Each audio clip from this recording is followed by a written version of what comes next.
Boa noite a todos. Eu gostaria de agradecer ao Grupo Oncomed Oncologia e ao Grupo Pro Saúde nessa sessão conjunta, trazendo um pouquinho da hematologia para assistência também da clínica médica, da geriatria, uma integração. Eu acho que a medicina hoje em dia, com o grau de formação que nós temos, se nós não integrarmos as especialidades com conhecimento tão específico de cada especialidade, eu acho que a gente acaba fazendo o melhor para o paciente com essa integração.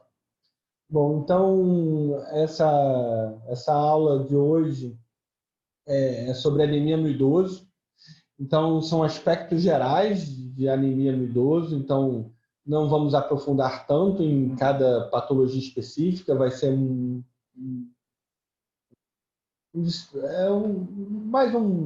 uma aula sobre etiologias e investigação diagnóstica. Tá? E, para começar, a gente precisa primeiro da definição do que é anemia. Né? Então,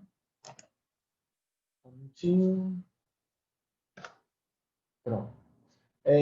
Então, anemia, definição de anemia, essa definição é feita pela Organização Mundial de Saúde, né? Então ela põe de acordo com a faixa etária. Então, vocês veem que crianças têm valores hematimétricos diferentes dos adultos e de acordo com o gênero. Vocês veem que tem uma diferença entre as mulheres e os homens e as mulheres grávidas, gestantes e as mulheres não gestantes. E vocês veem que o valor para não anemia em mulheres, que é o foco da nossa aula, em idosos e mulheres adultas e homens adultos, mulheres acima de 12 gramas por decilitro e homens acima de 13 gramas por decilitro. E aí a gente se pergunta se isso daí é apenas em pacientes em adultos e se isso se vale também em pacientes mais idosos, né? Principalmente acima dos 65, principalmente nos muito idosos, acima de 80 anos, se esses níveis hematimétricos ainda a gente pode utilizá-los como referência para a definição de anemia, 12 em mulheres e 13 em homens. E aí a gente tem um pouquinho com esses valores da prevalência em idosos da anemia. E vocês veem que em idosos com a faixa etária indo cada vez mais elevada, vocês veem que a prevalência de anemia vai aumentando, sendo que acima de 65 anos pode chegar a mais ou menos uns 17% em homens e mais ou menos uns 13% em mulheres, e acima dos 89 anos, vocês veem que nonagenários, a gente chega a quase 50% em homens e mais ou menos uns 30%, 35% em mulheres. Né? Então, você vê que a prevalência é muito alta dessa condição em pacientes idosos, e por isso que nós estamos fazendo essa aula para a gente ter um pouquinho mais de conhecimento e até mesmo discussão dessa condição. E aí a gente se pergunta, bom, será que 11, 12, 13 de hemoglobina, 12 em mulheres e 13 em homens, é realmente aquele valor de referência em idosos? Bom, então aqui é um estudo, tá, do grupo americano, do National Health, que você vê que ele vê a distribuição de hemoglobina em pacientes acima de 65 anos. E aí vocês veem que a anemia mais importante que nós consideramos quando tem menos de 10, você vê que não é tão prevalente assim. Que a maior prevalência é quando você tem uma anemia que a gente chama de leve, aquela entre 10 e 12 ou 10 e 13 de hemoglobina. Você tem uma maior prevalência nessa população de uma anemia leve. E aí a gente se pergunta, bom, será que essa anemia leve de 11, de 12 em homens, ela corrobora, ela piora a qualidade de vida, ou ela tem algum efeito em mortalidade ou nesses pacientes mais idosos? Então, aqui tem vários estudos, como vocês podem ver. Então, é um estudo do grupo americano, do National Health and Nutrition, esse é o primeiro, e que ele avaliou esses pacientes acima de 65 anos que eu mostrei no gráfico anterior. E aí vocês veem que, nesse trabalho, você vê que a anemia tem impacto em sobrevida global, ela vai ter impacto também inclusive, em outros estudos com relação à cognição, com relação ao humor, com relação à qualidade de vida. E também com performance física, como nesse grupo da Toscana, na Itália, que você vê que a performance física também é pior, com esses níveis considerados de 12 em mulheres, menor que 12 em mulheres, e menor que 13 em homens. Então, você vê que, mesmo com esses níveis, menos de 12, menos de 13, nós temos um prejuízo em qualidade de vida e mortalidade nos pacientes mais idosos. E aqui, mostrando isso com mais detalhes, a gente vê, isso é uma curva que mostra o nível de hemoglobina com a chance de morte relativa, e a gente vê que quando esses pacientes, isso aqui é em mulheres idosas, então a hemoglobina é menor do que 12, a gente considera anemia. Então, vocês veem aqui que pacientes que têm uma hemoglobina menor do que 12, vocês veem que aumenta a mortalidade dessas mulheres. Então, vocês veem que mesmo uma anemia leve, de 11 gramas por decilitro, entendeu? Você já tem um aumento de mortalidade. Então, essa hemoglobina menos de 12 mulheres e menos de 13 em homens, é importante uma investigação etiológica disso para a gente ver o que é por base dessa anemia, o que tem como causa dessa anemia. E qual é essa etiologia dessa anemia nesses pacientes? Então, aqui alguns estudos de coortes, são algumas coortes, uma coorte de Chicago, essa do meio, a coorte daquele estudo grande dos Estados Unidos, do National Health, né? E aqui outro também dos Estados Unidos, de Stanford e das clínicas, e vocês veem que a 30 a 40% das anemias, elas são classificadas como anemias inexplicadas no idoso. A gente vai conversar um pouquinho sobre anemia inexplicada no idoso, que a gente está tentando entender um pouco mais disso, mas vocês veem que de 30% a 40% a gente não consegue explicar a causa dessa anemia. E aí, como segunda causa etiológica da anemia no idoso, a gente tem uma anemia por deficiência de ferro, né, principalmente nesses dois grupos, e aí depois anemia por inflamação, e aí a gente inclui nessa anemia de inflamação a anemia de doença renal. A gente sabe que, eu vou falar um pouco mais adiante, que a anemia secundária de doença renal crônica não é apenas uma deficiência relativa de eritropoetina, mas também um estado hiperinflamatório. E aí aqui a gente tem também as neoplasias hematológicas, que a gente tem que ficar atentos, incluindo também a mielodisplasia, e que eu vou falar um pouquinho também a seguir. Então, a gente vai verificar cada uma dessas etiologias da anemia e como a gente vai fazer investigação e como a gente vai identificar cada uma dessas causas. Então, se a gente for classificar em 3 grandes grupos de etiologia de anemia no idoso, a gente classifica em uma deficiência nutricional, que aí a gente tem deficiência de ferro, deficiência de vitamina B12, deficiência de ácido fólico, deficiência de cobre. Aqui, outro grande grupo que é de inflamação, que é a anemia secundária à inflamação, que era a antiga anemia de doença crônica. Anemia de doença renal crônica, que também é um estado inflamatório. E a gente tem como um terceiro grande grupo a anemia clonal, que é uma anemia secundária à neoplasia hematológica ou precursor de uma condição neoplásica hematológica. E essas condições atuam de diferentes maneiras, suprimindo, às vezes, suprimindo a eritropoese, né? De acordo com epsidina, produção de epsidina, que faz um blunt, uma dificuldade de eritropoese, que começa a fazer uma retenção de ferro tecidual e também faz uma dificuldade de eritropoese e também faz uma diminuição de eritropoetina, ou diretamente numa doença renal crônica por por um problema renal, você diminui a produção de eritropoetina, ou mesmo por produção de citocinas. E o primeiro exame que nós vamos fazer é óbvio, isso daí é clássico, é um hemograma. E eu sempre coloco isso, esse hemograma, por quê? Porque não é só um hemograma que nós vamos fazer, nós vamos sempre fazer um hemograma reticulócito. Por que a importância do reticulócito? O reticulócito é importante porque ele vai nos dizer se é uma anemia hiperproliferativa ou uma anemia hipoproliferativa. Então, sempre utilizar o hemograma e o reticulócito para avaliar uma anemia. Então, aqui vamos só verificar aqui os parâmetros dentro do hemograma. Então, aqui é o número de hemácias, a gente tem nesse paciente o número de hemácias diminuído.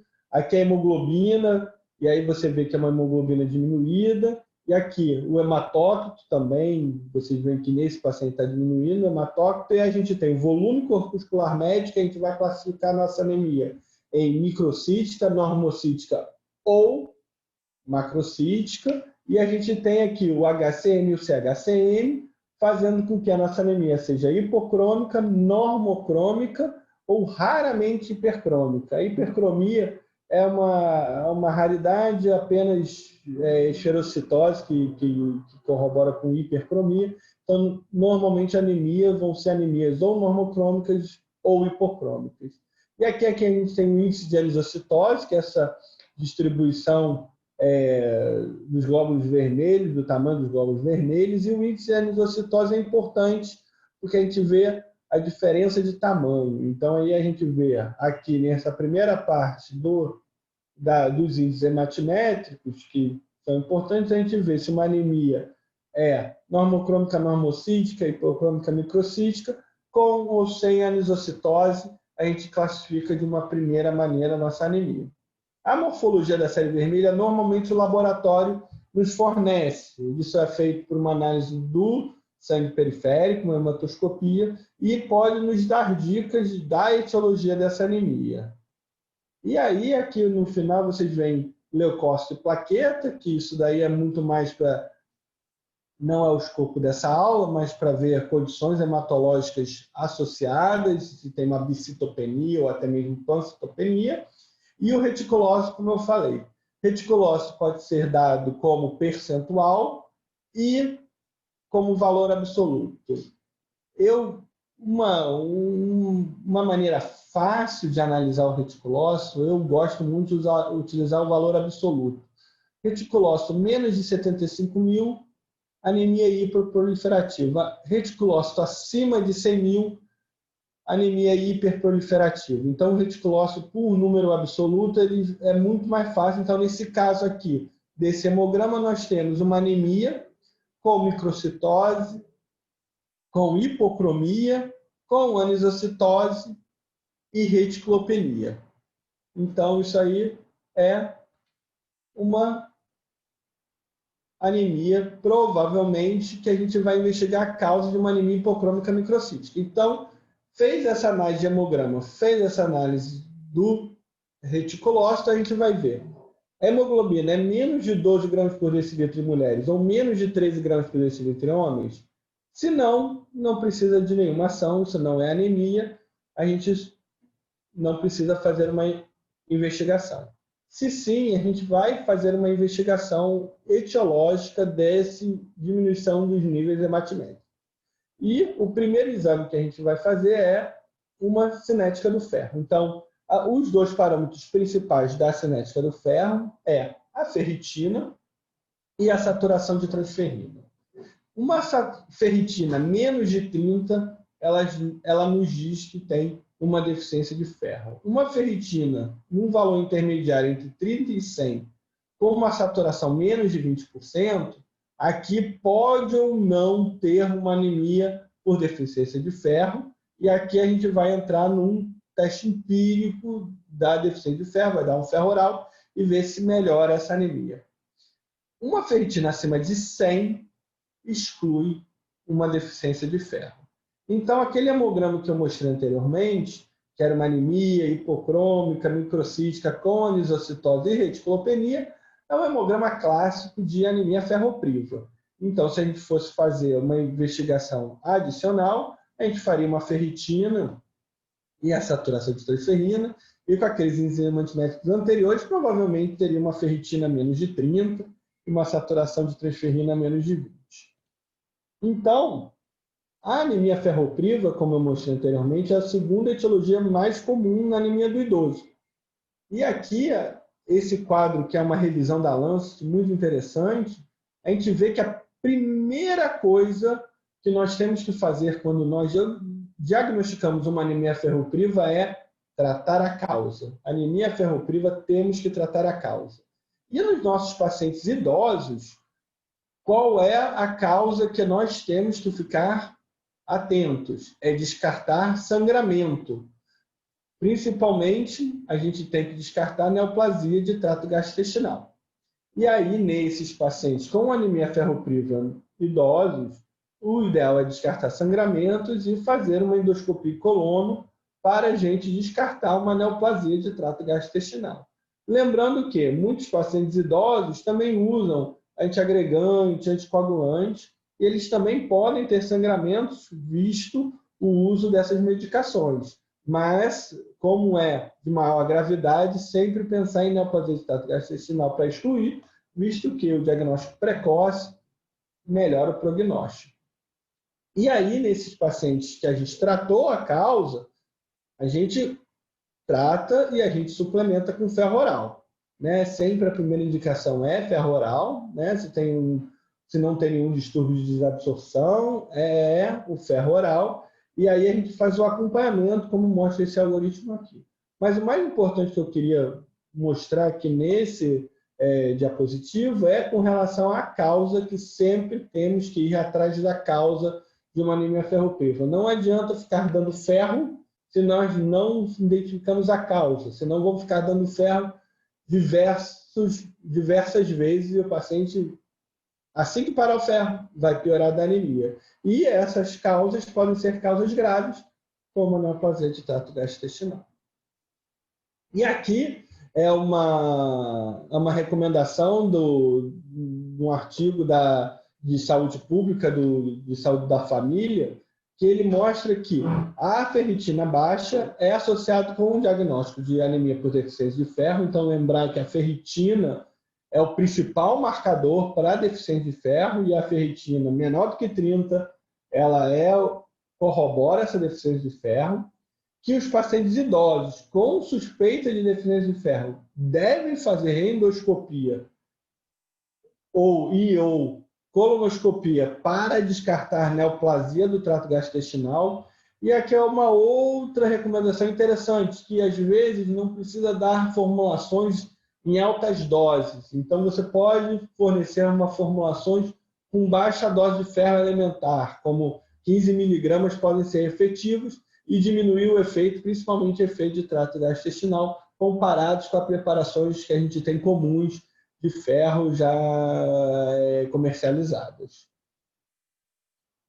Outra etiologia de anemia no idoso, com foco em uma anemia nutricional carencial, é a deficiência de vitamina B12 e ácido fólico.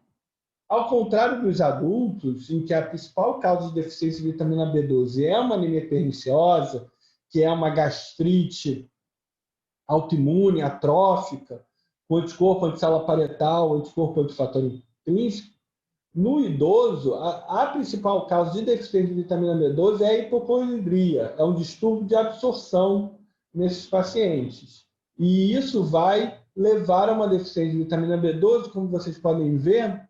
A vitamina B12 ela precisa da transcobalamina ligada e ela precisa ser quebrada da transcobalamina, se desligar dela e se ligar no fator intrínseco para ser absorvida no ilho distal. Então, na verdade, se a gente tem uma hipocloridria, a gente pode estar prejudicando essa quebra aqui da vitamina B12 com transcobalamina e diminuindo a absorção da vitamina B12 em ilho distal. Então, na verdade, isso seria uma causa de deficiência de vitamina B12 mais comum no idoso. E também a gente tem que ver deficiência de ácido fólico, que acontece principalmente em pacientes muito desnutridos e aqueles que usam álcool com frequência. É raro uma deficiência de ácido fólico fora dessas duas condições. E, com relação à anemia secundária à inflamação, como eu falei, a anemia secundária à inflamação ela é um outro escopo da anemia no idoso. E as principais causas de anemia secundária à inflamação no idoso são neoplasias, ou neoplasias hematológicas, ou neoplasias sólidas, infecções, doenças imunes. Então, são estados inflamatórios que você vai ver uma produção de citocinas e você vai ter uma diminuição de eritropoese.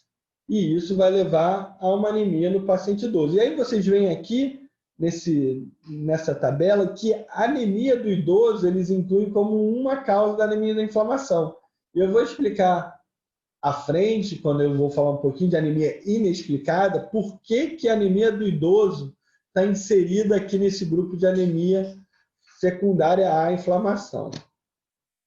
E aí, como é que a gente difere uma anemia secundária à inflamação de uma anemia por falta de ferro? Então, a gente já no hemograma já pode ter alguns indícios. Então, a deficiência de ferro tem uma microcitose, uma hipocromia, e na anemia secundária à inflamação é normocrômica, normocítica, normalmente. Esse é um exame mais recente, que alguns laboratórios já estão realizando, que é o conteúdo da hemoglobina reticulocitária. É um exame que ele é feito para detectar deficiência de ferro, principalmente quando a secundária é uma anemia de doença renal crônica. A gente tem também a ferritina, que vai estar baixa na deficiência de ferro, com uma alta na anemia secundária à inflamação, e uma saturação de transferrina, que você vai ter uma saturação de transferrina, a transferrina aumentada na deficiência de ferro, e diminuindo a anemia de inflamação. E a saturação de transferrina vai estar diminuída nas duas condições. Então, essa ferritina, vocês veem que é muito importante para fazer o diagnóstico diferencial entre uma anemia por deficiência de ferro e uma anemia secundária à inflamação. E a anemia secundária à insuficiência renal crônica? Então, nos pacientes idosos, a gente tem um declínio, até mesmo da idade, um declínio da função renal. E esse declínio da função renal, até que estágio a gente pode ver ou não uma anemia. Então, um declínio da função renal com menos de 60 ml por minuto de fração de taxa de filtração glomerular, aqui você já pode ver um grau de anemia nesses pacientes. E aqui, anemia entre 60 e 30 normalmente é leve, ela raramente é menos de 10 gramas por decilitro de hemoglobina quando você tem entre 60 e 30 de taxa de filtração glomerular. Você já vê aqui que você tem uma eritropoetina que você esperava maior e você tem uma eritropoetina com uma deficiência relativa nesses pacientes com anemia secundária em insuficiência renal crônica. E lembrando que a anemia secundária em insuficiência renal crônica não é apenas uma deficiência relativa de eritropoetina. Nós temos um estado inflamatório também. Então, na verdade, nós temos um estado inflamatório com liberação de epsidina, que também faz com que esse ferro aqui fique estocado em tecido. Então, você faz uma inflamação que também diminui a eritropoese. Então, a anemia secundária em insuficiência renal crônica, ela tem tanto uma deficiência relativa de eritropoetina, quanto um estado hiperinflamatório. E aí, eu sempre que lembrar de uma anemia secundária em insuficiência renal crônica, ou uma anemia com uma insuficiência renal, nós temos que sempre lembrar de uma doença hematológica que temos que fazer o diagnóstico o mais precoce possível, visto que essa anemia com insuficiência renal pode levar a uma insuficiência renal crônica, até mesmo dialítica, ou até outras complicações, que é o mieloma múltiplo. Então, sempre que tem uma anemia, principalmente uma anemia com insuficiência renal, nós temos que solicitar uma eletroforese de proteínas séricas. Vocês vão ver ali no slide a seguir que é mandatório no paciente idoso pedir uma eletroforese de proteínas séricas para a gente verificar essa presença da proteína monoclonal. Então, vocês veem aqui à esquerda é uma eletroforese de proteínas normal, aqui é albumina, alfa-1, alfa-2, beta-1, beta-2 e gama, e aqui é uma eletroforese de proteínas num paciente com mieloma múltiplo, ou com uma gamopatia monoclonal, que você tem uma albumina, alfa-1, alfa-2, beta-1, beta-2 e um pico monoclonal em gama-globulina. E o que é o mieloma múltiplo? O mieloma múltiplo ele pode cursar com uma anemia. Então, o paciente pode chegar, principalmente pacientes mais idosos, que acomete principalmente acima de 60 anos, essa neoplasia hematológica, ele pode chegar com uma anemia. 10% chega com anemia apenas. Né? Eles podem chegar também com insuficiência renal. E, além disso, outras comemorativos do mieloma múltiplo são as lesões líticas, né, que vocês estão vendo aqui, a hipercalcemia. E aí a gente faz o diagnóstico ou a suspeita diagnóstica com eletroforese de proteínas e vocês, com esses exames em mãos, com pico monoclonal na eletroforese de proteínas, encaminhar para a hematologia para realizar o procedimento de um aspirado medular, que vocês veem aqui a presença de infiltração por plasmócitos. Então, sempre pedir nesses pacientes com anemia, idosos, sempre pedir eletroforese e imunofixação. Por que eu falo desses dois, eletroforese e imunofixação? Porque a eletroforese vai te ver um pico monoclonal de imunoglobulina, mas a imunofixação vê também se você tem clonalidade em cadeia leve. Então, vocês veem aqui que a eletroforese de proteínas, como eu relatei anteriormente, e aqui a imunofixação, IgG, IgA, IgM, kappa e lambda. E aí vocês veem aqui que aqui tem uma proteína monoclonal IgM, kappa. Por que eu ponho os dois juntos? Porque às vezes o mieloma múltiplo não secreta cadeia pesada, só secreta cadeia leve. E aí o diagnóstico pela eletroforese ficaria um pouco mais difícil. Então, quais são os exames que nós solicitaremos para o nosso paciente idoso? Um exame de screening. O que a gente vai solicitar para a gente tentar entender? Então, a gente vai solicitar o hemograma com a contagem de plaqueta e o reticulócito, que é o primeiro exame para a gente classificar essa anemia, normocrônica, normocística, procrônica, microcítica, com reticulocitose, com reticulopenia. A cinética do ferro, ferritina, saturação de transferrina, para a gente ver deficiência de ferro ou estado inflamatório. Creatinina, para a gente ver uma anemia secundária à doença renal crônica. Dosagem de B12, ácido fólico. E alguns, nesse artigo, ele coloca o cobre para ver deficiência nutricional. Eletroforese e imunofixação, para detectar alguma gamopatia monoclonal associada. E exames inflamatórios, VHS, desidrogenase lática, proteína C reativa e hormônio tiroidiano, que a gente sabe que distúrbio tiroidiano pode cursar com anemia. A gente pede um TSH nesses nossos pacientes com anemia no idoso.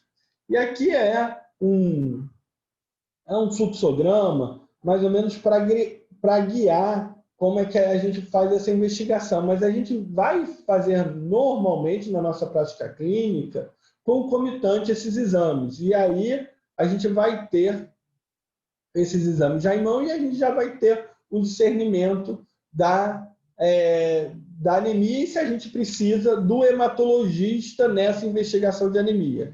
Então, quando é que nós vamos precisar do hematologista? Então, gamopatia monoclonal, viu eletroforese de proteínas e imunofixação com proteína monoclonal é indicado referir ao hematologista. Aquelas anemias inexplicáveis que vocês não conseguiram detectar nesses exames anteriores, também encaminha para o hematologista. Por quê? Porque essas anemias inexplicadas, elas não são tão inexplicadas hoje em dia. Então, o que é isso? Então, existe, por isso que eu botei naquele anteriormente, que a anemia inflamatória dispõe a anemia do idoso como uma causa de anemia inflamatória. Então, existe um conceito que hoje está caindo com as novas técnicas de biologia molecular e de citogenética, que é um conceito de inflamação da idade. Eles chamam inflammaging, que é o seguinte, é um estado pró-inflamatório do idoso, próprio do idoso, secundário ao envelhecimento e imunossenescência. E isso geraria sarcopenia, astenia, emagrecimento, fragilidade do idoso, e esse estado pró-inflamatório levaria também a uma anemia. Então, isso aqui é um conceito que se tinha anteriormente que está cada vez mais em desuso. Por quê?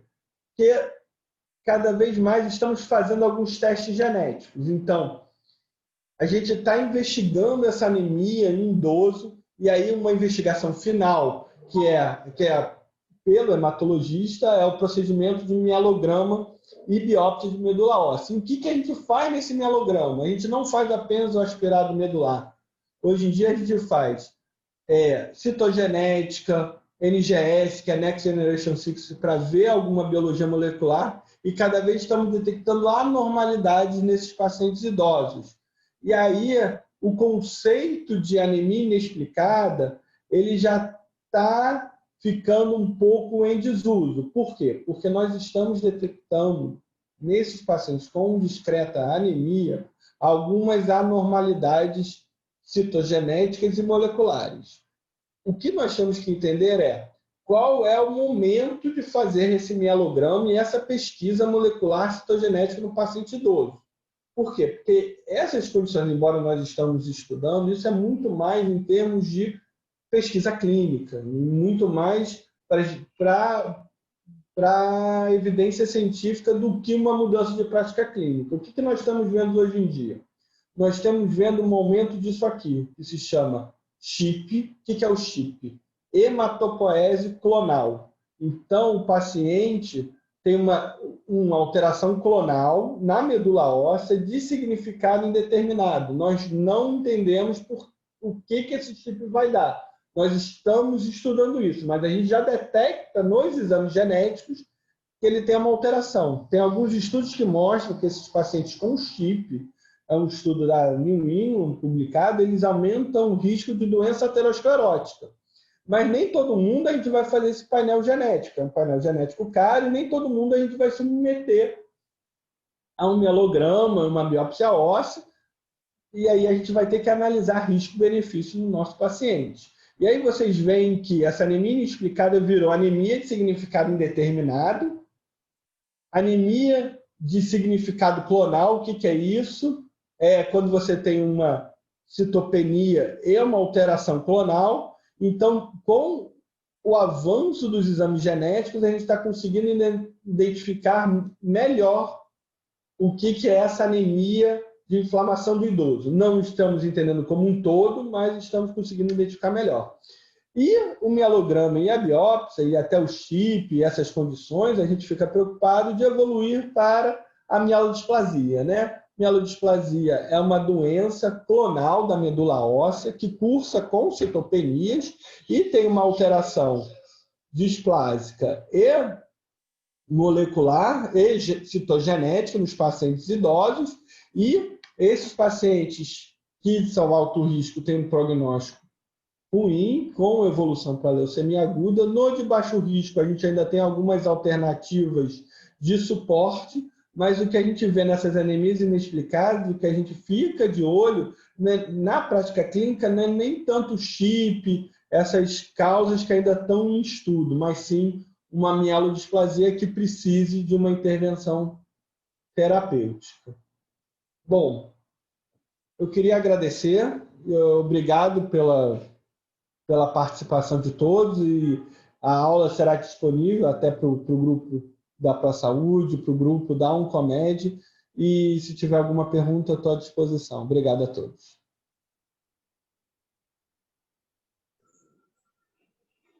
Jackson? Oi, doutor Alberto. Muito interessante, aprendi bastante, anotei bastante, mas vou precisar fazer uma revisão disso aí. Vai ficar disponível, né? Vai ficar disponível, doutor Alberto. Vai ficar disponível. Eu vou avisar o grupo para que eles possam entrar, porque não é toda hora que a gente vê uma pessoa como você que se dispõe a falar e a mostrar a necessidade de entender um pouco melhor o nosso idoso.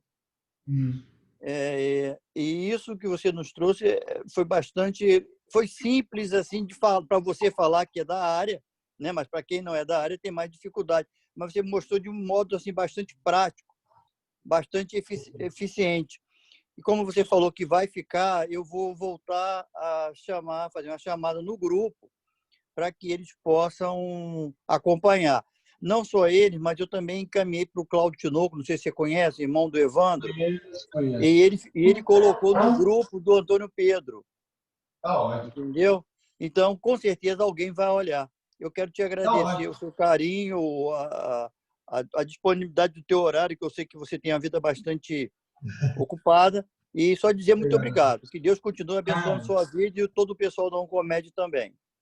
Muito obrigado, doutor. Então, isso para agregar mesmo, é para integrar. A gente sabe que a hematologia, às vezes, está ficando cada vez mais complexo com esses exames mais de alta tecnologia, exames genéticos. Então, e acho que todas as especialidades, não só hematologia, né? Então, se a gente não integrar e não agregar, acho que a gente não. Acho que assim é o melhor para o nosso paciente, tanto o idoso como o nosso paciente de uma maneira geral. Fazer uma atenção à saúde integral, como é a proposta da Oncomed, da ProSaúde, eu acho que isso é um valor nosso. Obrigado pela oportunidade e sempre que eu puder contribuir, eu estou à disposição. Mais uma vez, obrigado. Obrigado a todos que participaram. Eu vi aí o Luiz Augusto, amigo nosso de longa data. É dizer muito obrigado e fiquei feliz de saber que vai ficar e as pessoas vão poder participar mais. Da próxima vez a gente vai trabalhar mais para ter mais gente assistindo, mas com certeza quem assistiu ganhou. Eu ganhei muito. Um grande abraço a todos. Deus abençoe vocês. Boa noite. Boa noite para todos. Boa noite. Boa noite.